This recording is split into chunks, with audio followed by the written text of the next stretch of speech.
Hi, this is Christian Chase with Chase Real Estate. I'm here with Michael Gennett with MJG Home Inspections, and I want to talk to you a little bit today about doing a pre-listing home inspection.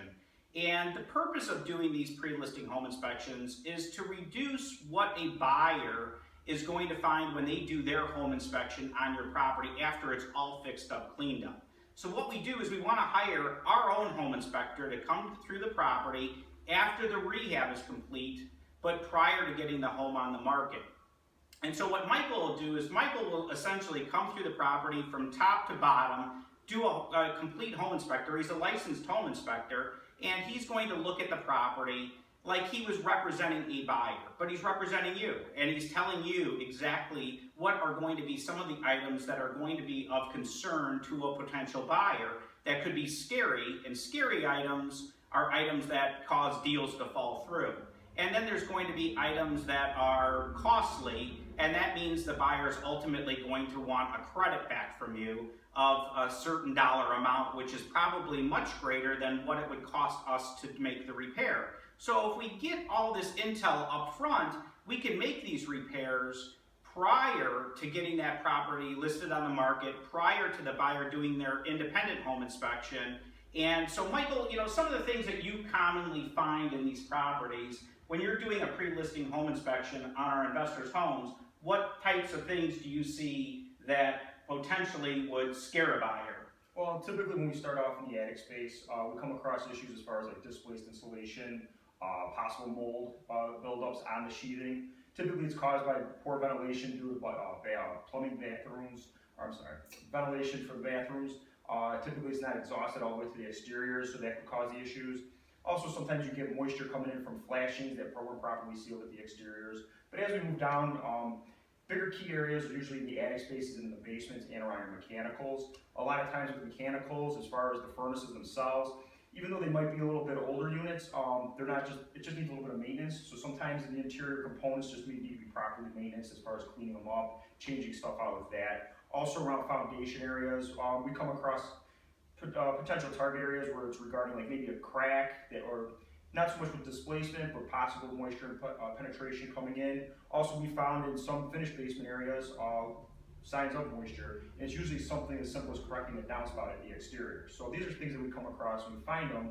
That way, solving the issue is 9 times out of 10 the biggest thing. Once it's corrected, it usually alleviates the problem.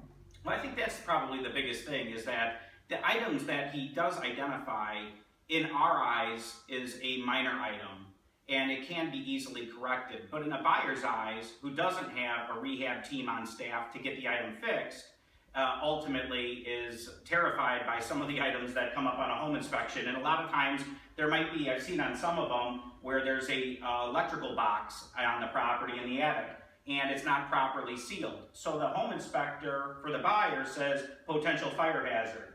Now, that is absolutely something that's scary for a buyer, and they're moving their family in and they're like, oh man, a fire hazard, and what's the cost to cap a box? Literally about a 39-cent cover. Okay, a 39-cent cover. And about maybe 3 or 4 minutes of somebody's time to actually screw it on. So I mean, a low cost to a 39-cent fix for something that says on a buyer's home inspection, fire hazard. So those are things that we want to address. And mold is another big item that we see. Usually it's isolated to particular areas within the house. Absolutely. I mean, anything that you can say on that? I mean, we identify it. Yeah.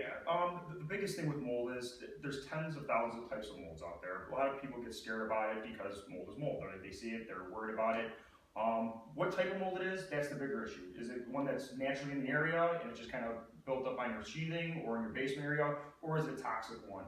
Typically, even EPA says it's usually anything under 100 square feet can be remediated by the homeowner themselves.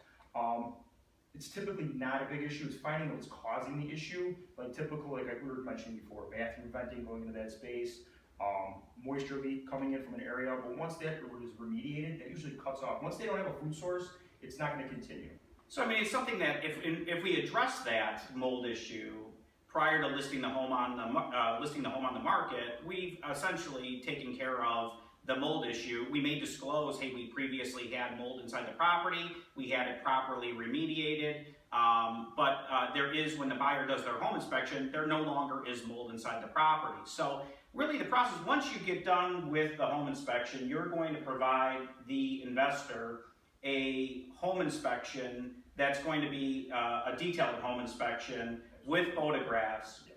And then they can then forward that home inspection report off to their handyman and maybe over to us as the realtor to take a look at and address certain items that are of major concern. So the fire hazards, the mold issue, improper attic insulation, I see a lot of times, and what Michael was saying was, I see this a lot, is where a bathroom vent in the ceiling that's venting out is venting into the attic, where it really should be venting outside to the exterior of the property. If you don't have that vented to the exterior, ultimately it creates moisture up in the attic and potentially you get mold. Absolutely. So those are some of the things that he's looking for. But then after he's completed with the home inspection, he is providing to you a very detailed report with photos that can easily be forwarded off to the handyman. The handyman can address it before the home is even listed. Then we get a buyer that wants to buy the house. They do their home inspection. They're still going to come up with a few little items that would be on there, but they're not going to be scary items. They're not going to be costly items. And as a result, we're going to keep our property under contract and get that property to close. So if you have any questions, don't hesitate to call 630-527-0095. Check out our website, chaseforeclosure.com. You can find all Michael's information on there under our investor task list.